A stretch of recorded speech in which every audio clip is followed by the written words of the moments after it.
ప్రభునందు ఈ ఉదయకాల సమయంలో మిమ్మల్ని అందరినీ దేవుని వాక్యంతో ఎదుర్కొంటున్నందుకు సంతోషపడచ్చు.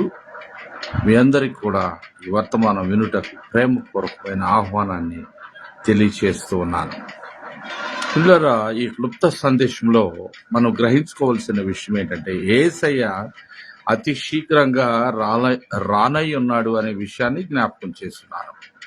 ఎందుకంటే యోహాను సువార్త 14:3 I will come again and receive you on to my self, నేను మరలా వచ్చేదను, వచ్చి మీరు నాతో ఉండులాగున నేను మిమ్మలను తీసుకుని వెళ్ళేదను అని ఆయన తెలియచేస్తూ ఉన్నారు.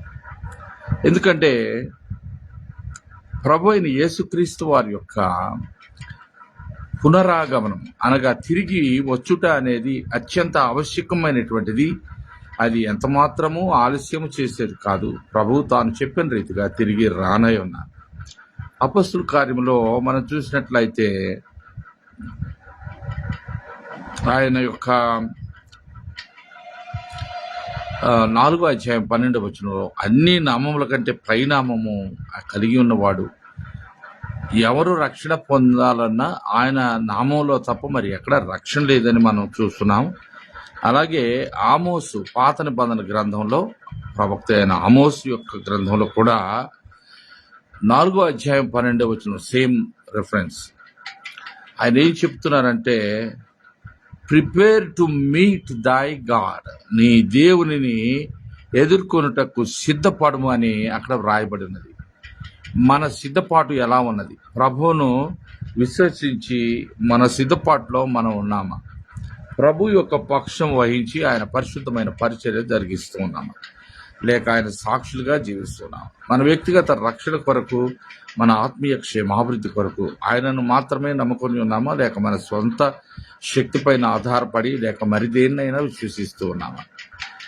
మరి ఇంకనూ యేసయ్యను ఎవరైనా స్వకీయ రక్షకుడిగా అంగీకరించి ఉండకపోయినట్లయితే దానికి ఇదే సమయం. ఆయన్ని అంగీకరించడానికి, ఆయన్ని హృదయంలో చేర్చుకోవడానికి, ఆయన ఇచ్చిన రక్షణను అనుభవించడానికి, ఆయన చెప్పిన రీతిగా పరిశుద్ధమైన ఆయన రాకడ కొరకు కనిపెట్టుకుని ఉండడానికి, ఆయన ఎదుర్కోవడానికి, మనం సిద్ధపరచుకోవడానికి ఇది ఏ తరుణం. కనుక యేసయ్య మరి మనం జ్ఞాపకం చేసి, యేసయ్య రక్షిస్తారు, అంతేకాకుండా మనల్ని సంరక్షిస్తారు, మనల్ని కాపాడతారు. అంతేకాకుండా ఆయన తన రాకడ కొరకు మనల్ని సిద్ధపరుస్తారు.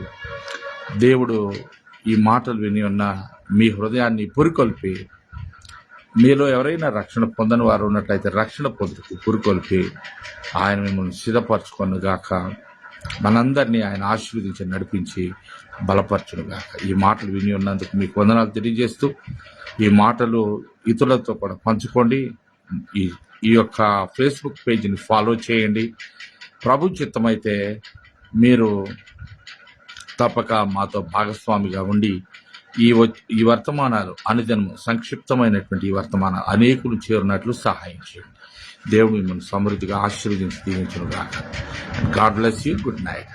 Thank you so much. Praise the Lord. మరలా దేవుని చిత్తమైతే రేపటి రాత్రి అనగా రేపటి ఉదయం ఇదే సమయంలో మరలా కలుసుకుందాం. అప్పటి వరకు దేవుని కృప మనందరికీ తోడైనను గాక. ఆమేన్.